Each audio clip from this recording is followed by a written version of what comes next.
We are drawn to beauty, right? It's pure human nature. So, what happens when the mask of beauty just unravels and hiding something unspeakable, some darkness?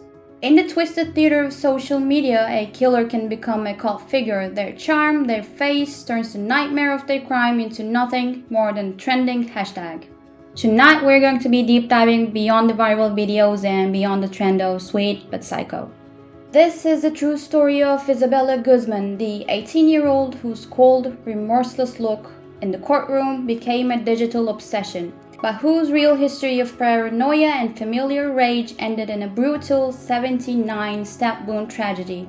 Welcome to TCS. Prepare to take a closer look, would you? Social media amplifies a disturbing flaw in our perception. A criminal's attractive features can entirely distract the public from the seriousness of their offense. We have seen this with the case of Wade Wilson, who, despite the severe crimes, gained a massive online following. Some fans even fantasize about his release or marriage even. But Isabella Guzman's 2013 court appearance is the best example of this phenomenon, I think.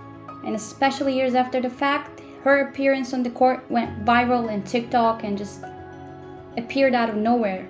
Instead of being viewed as a cautionary tale of an unrepentant criminal, TikTok users deemed Isabella's courtroom demeanor cute. The addition of Eva Max's Sweet But Psycho track presented Isabella as someone who should be celebrated solely based on her looks, actually. And after that, a trend emerged on TikTok to start with, so young girls were like orange clothes and like mimicking her expressions on TikTok. And the most terrifying aspect of it, many of these participants likely knew nothing about the chilling crime committed by the woman they were idolizing especially. So, what was the true story behind this young woman, whom so many online mistakenly believed to be innocent? Isabella Guzman was born in Colorado to Yun Mi Hoy and Robert Guzman. Her parents' early separation and her mother's subsequent marriage to Ryan Hoy created deep emotional trauma. Isabella actually never accepted her stepfather, and the conflicts with her mother became increasingly severe from her childhood. The situation escalated so much that her mother and stepfather were forced to send Isabella to live with her biological father for several critical years. This separation actually was like supposed to ease the pain that the mother and the daughter was having in between, but it had no cure for it. When she returned in her late teens, the tension was worse actually. Isabella was now openly threatening and disrespectful towards young me. The family tragically dismissed this as typical teenage angst, failing to recognize this severe underlying danger that was rapidly approaching. The point of no return came on August 28, 2013. Yun Mi Hoy received a chilling email from her daughter containing a direct and unmistakable threat. The message read, "You will pay for this." Even after years of verbal abuse, this time Yunmi felt a true sense of physical danger. Despite her fear, actually Yunmi made a critical decision and made a call to 911. Police arrived and spoke with Isabella and warned her to be respectful towards her parents actually. They left believing the situation was under control. So also Robert Guzman was also visited, having a calm talk with his daughter in the backyard, appealing to her sense of obedience. He thought the conversation at work actually.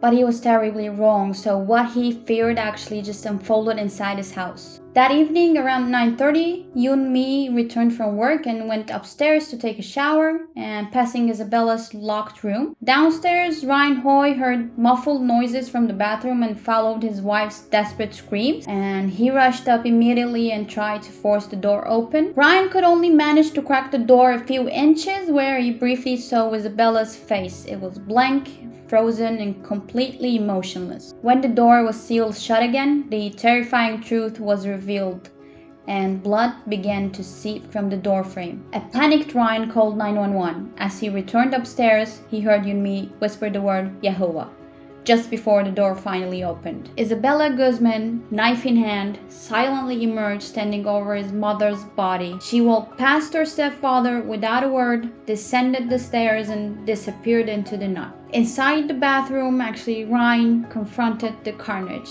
Yoon Mi-hoi lay naked on the blood-soaked floor, suffering multiple deep wounds to her face, neck, and chest. Police actually later confirmed the staggering brutality. Yoon-mi had sustained 31 stab wounds to her face and 48 to her neck, totaling 79 wounds. She died at the scene. After a 16-hour search, Isabella was found in a parking garage, especially calmly waiting for police to come and take her, and was taken into custody.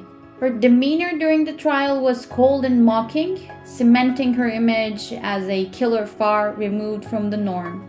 Despite the brutal murder, actually, Isabella did not receive any prison sentence, and her legal team was actually claiming that she had paranoid schizophrenia. She was ruled actually not guilty by the reason of insanity, and she was sent to a mental state hospital in Colorado. Currently, she's still under treatment, but she's able to go out with some GPS tracking devices and some basic circumstances actually. So the reality behind the sweet but psycho online figure is actually based on mental illnesses and like family trauma. And we should keep our minds in having a remembrance for the victim actually and not idolizing the killer. So I think that's all for today's case, and I thank you so much for joining me on TCS. And if you want to deep dive into more cases and if you want to hear more about true crime stories, just don't forget to subscribe and hit the like button and maybe turn on the bell as well. See ya!